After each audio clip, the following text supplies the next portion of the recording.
বলে আমি প্রোগ্রাম শেষ করব। একটা ভিডিও কাটিং চলছে আমার নামে, কি আমি নাকি বলেছি মমতাকে ভোট দিয়া হারাম। এই শুনেছেন? একটু বলবেন ভাই, শুনেছেন? শুনেছেন? একটু বলবো না ছেড়ে দিয়ে যাব? একটু খুলে দিয়ে যাই, কি গো খুলে দিয়ে যায়। আবার একটা 30 সেকেন্ডের ভোট বেরিয়েছে, সেখানে নাকি বলছি বিজেপিকে ভোট দিবার কথা। বেরিয়েছে না বেরোয়নি?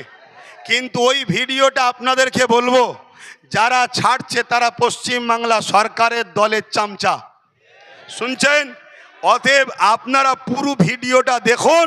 সেখানে আমি মমতাকেই কিন্তু সেই সময় পক্ষপাতী করেছিলাম। শুনছেন না শোনেননি? আচ্ছা বলুন তো, কোনো একটা জায়গায় যদি মসজিদ থাকে সেখানে দান করব না করব না?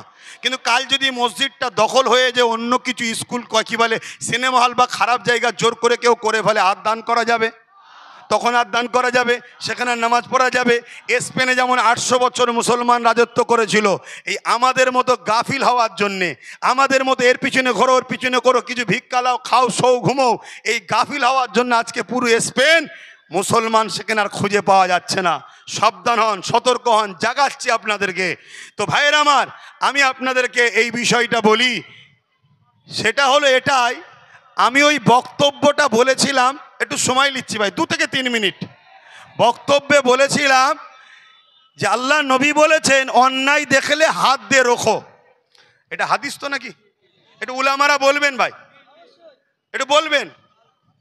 অন্যায় দেখলে হাত দিয়ে রোখো, যদি হাতে ক্ষমতা না থাকে মুখ দিয়ে প্রতিবাদ করো, যদি মুখে ক্ষমতা প্রতিবাদের না থাকে অন্তর থেকে ঘৃণা করো।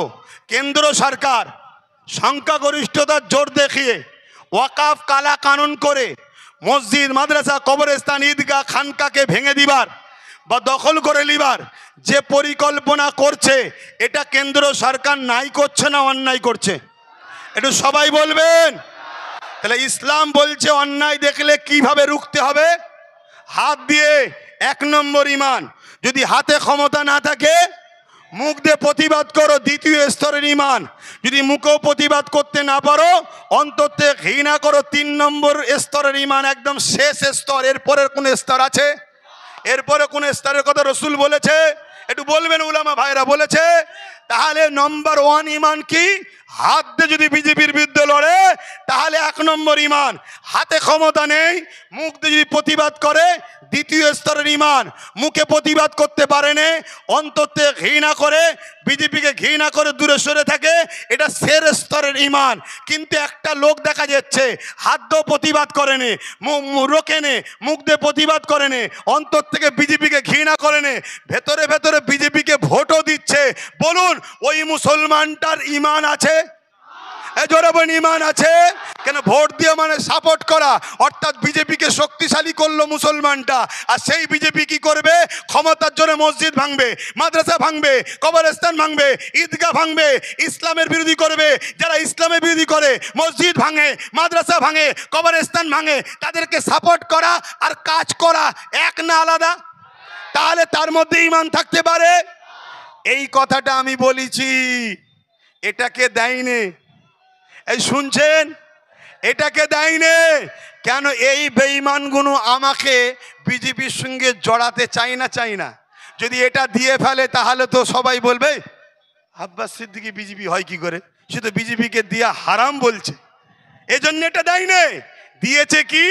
তারপরে আমি বলেছি কি, মসজিদ ভাঙবে, মাদ্রাসা ভাঙবে বিজেপি, আর রাজ্য সরকার যদি বলে বিরোধী করা যাবে না, গুলোগুলি করলে আমি বড় দুশ্মন হব, তাহলে বলুন মমতা মসজিদ মাদ্রাসার পক্ষে না বিজেপির পক্ষে? একটু আওয়াজ দেবেন না? আওয়াজ দেবেন না? উদাহরণ হিসাবে বলছি, কোন একটা দোকান ধরুন আমি ভাঙছি, বুঝাবার জন্য বলছি, ভাঙার পক্ষে নয়, আল্লাহ মাফ করুক। আর আপনারা বলছেন ভাঙছে ভাঙুক, কেউ রুখতে পারবে না। তাহলে আপনি দোকান ভাঙার পক্ষে না দোকান ভাঙার পক্ষে না কি বলে আমার দোকান ভাঙার পক্ষে না দোকানকে বাঁচাবার পক্ষে? ভাঙার পক্ষে, তাই তো চুপ করে রাখছেন। তাহলে আজকে বিজেপি ওয়াকফ আইন করে মসজিদ, মাদ্রাসা, কবরস্থান ভাঙতে চাইছে, আর রাজ্য সরকার বলছে বিরোধী করা যাবে না, করলে সব থেকে বড় দুশ্মন আমি হব। তাহলে রাজ্য সরকার বিজেপির পক্ষে না মাদ্রাসা মসজিদের পক্ষে?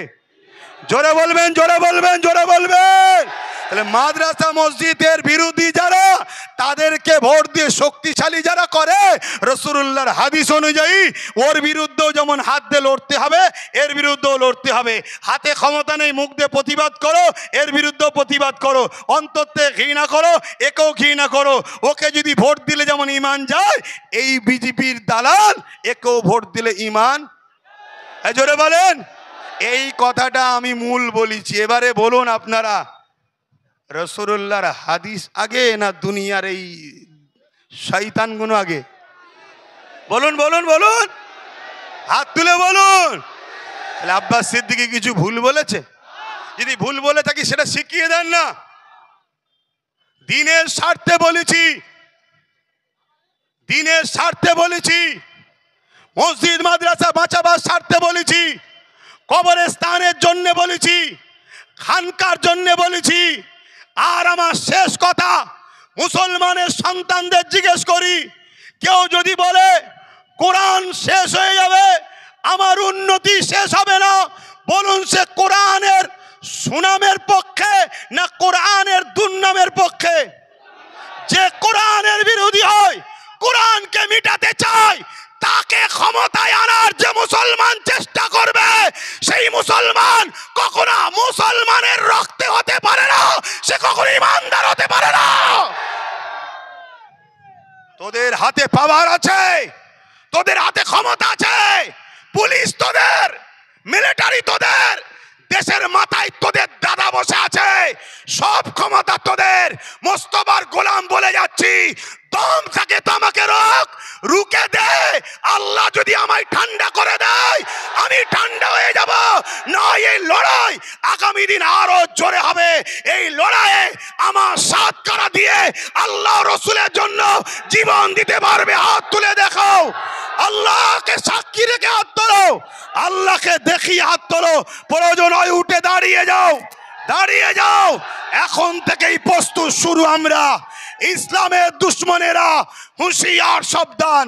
ইসলামের দুশ্মনেরা, ইসলামের দুশ্মনেরা, গুস্তাগে রসুলেরা, গুস্তাগে রসুলেরা, গুস্তাগে রসুলেরা, দিন ইসলামের দুশ্মনেরা, আল্লাহ বিদ্বেষীরা, নারে তাকবীর।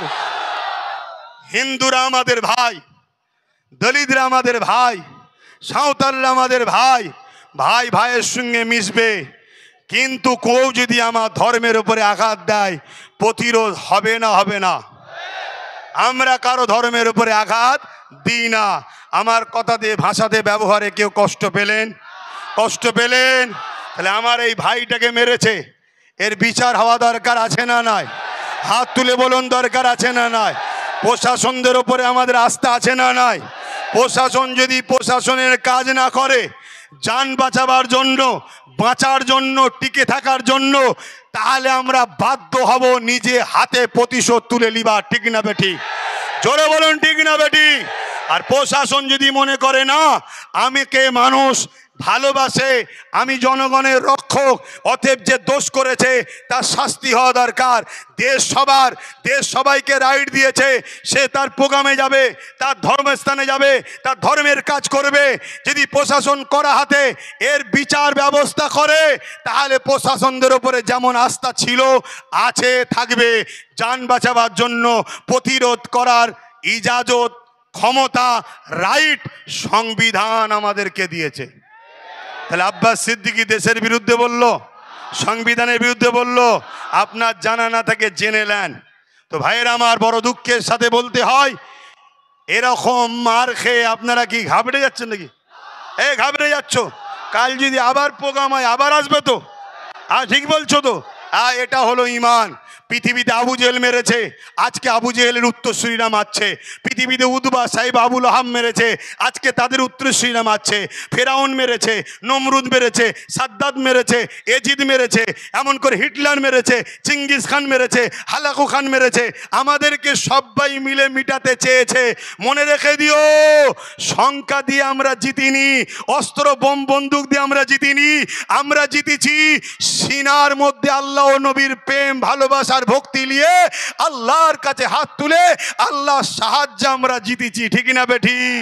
তাহলে আজ আপনাদেরকে বলি, যারা ইসলামের ক্ষতি করবে সে ঘুমটা দিয়ে হোক আর ঘুমটা খুলে হোক, ইসলাম দুশ্মনেরা তাদেরকে কি আমরা শক্তিশালী করতে পারবো? জোরে বলুন পারবো? হাত লম্বা করে তুলে সাক্ষী দেন শেষবার। ক্ষমতা আনতে পারবো, সাপোর্ট করতে পারবো, কোরআনের দুশ্মনদের সাপোর্ট করতে পারবো, আল্লাহ বিদ্বেষীদের সাপোর্ট করতে পারবো। মসজিদ মাদ্রাসাকে যারা মিটাতে চায় আইন করুক, আর মিটাতে গেলে রুখতে যারা বাধা দেয় তাদেরকে সাপোর্ট করতে পারবো। তাহলে একজন, এটা আমার ইমানি দায়িত্ব, তো এটা আমার কি ইমানি দায়িত্ব। কিন্তু মনে রাখবেন, আব্দুল্লাহ ইবনে উবাই নাম শুনেছেন তো নাকি? সে মুসলমান ঘরেই জন্ম হয়েছিল, কিন্তু সে ছিল মুনাফেক। কি ছিল? মুনাফেক। এরকম মুনাফেক আমাদের কওমে, গ্রামে, এলাকায় আছে না নাই? তাদের হাতে বোম আছে, বন্দুক আছে, গুলি আছে।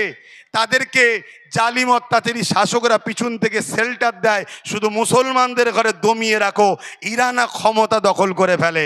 শুনছেন? এরকম যদি জালিম থাকে, এরা হলো আমাদের পথের কাঁটা। এদেরকে ফলো করুন, এদেরকে খেয়াল করুন, এদেরকে ফলো করুন, এদেরকে খেয়াল করুন, এদেরকে টার্গেট করুন। এরা যদি সুধরে যায়, তওবা করে, আলহামদুলিল্লাহ, দোয়া করি পরিবর্তন হোক। পরিবর্তন যদি না হয়, দিনের স্বার্থে, দিনের স্বার্থে এই রাস্তার কাঁটাগুলো আগে আমাদের ঘরে সরাতে হবে। এ কথা কি খারাপ লাগছে নাকি? আরে দিনের স্বার্থে সব বলতে রাজি আছি, চলো। শুনছেন না শোনেন না? তুই দিনের গাদ্দার যদি হোস, তোর মাফ নাই। সব হতে পারে, আমিন আল্লাহ মার খেয়েছে এই দিনের জন্য, আমার রাসূলুল্লাহ রক্তাক্ত হয়েছে এই দিনের জন্য, সিদ্দিক আকবর কাবার জমিনে রক্তাক্ত হয়ে পড়ে গেছে এই দিনের জন্য। অতএব তোমার যাকে ভালো লাগছে করো, কিন্তু আমার দিনের দুশ্মনদের প্রতিহত করার জন্যে আমরা যখন সংগঠিত হব, তুমি দিনের দুশ্মনদের বিরোধী না করে আমাদেরকে যদি রুখতে চাও, তাহলে আমরা সাহাবা হুজুরদের সুন্নত পালন করব। এই তাই তো নাকি? এই সাহাবারা ভুল করেছে? সাহাবা হুজুরদের সুন্নত পালন। এই হাত লম্বা করে সাক্ষী আল্লাহকে দেখান। ধোকা হচ্ছে না তো? যদি হয় আমার সাথে হবে না আল্লাহর সাথে। কেন হাত আমাকে দেখাতে বলিনি, আল্লাহকে দেখাতে বলছি। হাত নাবান।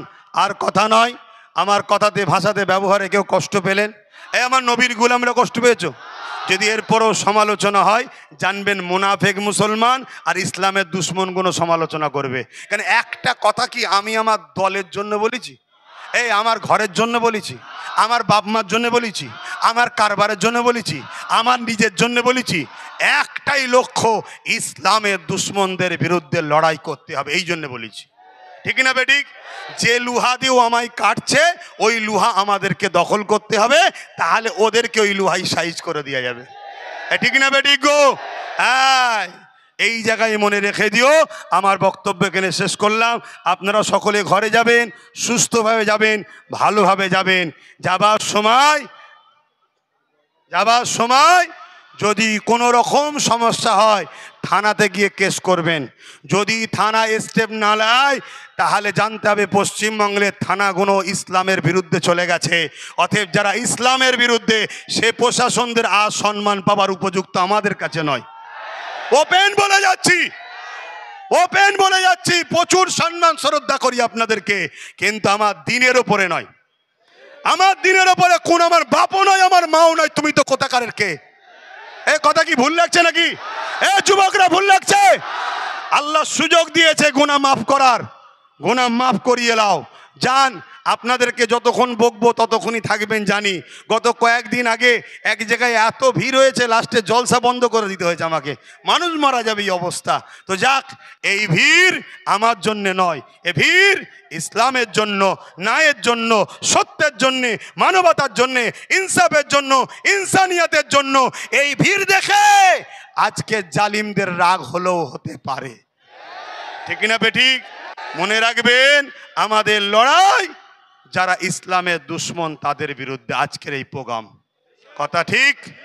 আজ উলামারা যারা এসেছে, এনাদের মিশন একটাই, এরা আল্লাহর দিনের খাদেম, রাসূলুল্লাহর দিনের খাদেম। দিনের ওপরে যেমন আঘাত এলে খাদেমদের দায়িত্ব আছে না নাই? আর আপনারাও হলেন আল্লাহর দিনের পাহারাদার নয়? জোরে বলেন পাহারাদার নয়। হাত তুলে দেখান পাহারাদার নয়। কেউ যদি কোনো ইসলামের দুশ্মনকে কোনো মুসলমান বলে আমি অমুকের দলের সৈনিক, আমি অমুকের দলের সৈনিক, তোরা জাহান্নামীদের সৈনিক, জাহান্নামীদের সঙ্গে থাকবে যা। আমরা এই মোহাম্মদ রসুলের দিনের পাহারাদার। মোহাম্মদ রসুলের শাফাতে গুনাহ মাফ করি, আল্লাহ আমাদেরকে যেন জান্নাত দেয়। বোন আল্লাহুম্মা আমিন। আমি মাইক আমাদের মৌলানা সাহেব আব্দুর রশিদ সাহেবের হাতে তুলে দিচ্ছি। নারে তাকবীর। আরে বালা মুসিবত আল্লাহর নামে যায়। নারে দিবে, নারে দিবে। I love, I love, I love মুহাম্মাদুর রাসূলুল্লাহ সাল্লাল্লাহু আলাইহি সাল্লাম। ভারতবর্ষ, ভারতবর্ষ, ভারতবর্ষের সংবিধান, ভারতবর্ষের সংবিধান। নারে দিবে কুরআন ও সুন্নাহ, কুরআন ও সুন্নাহ, দ্বীন ইসলাম, দ্বীন ইসলাম। একটু হাত তুলে বলুন লাব্বাইক, লাব্বাইক, লাব্বাইক, লাব্বাইক, লাব্বাইক, লাব্বাইক, লাব্বাইক। ইয়া রাসূলুল্লাহ, আমরা আপনার জন্য হাজির আছি। বলুন আমিন। আসসালামু আলাইকুম।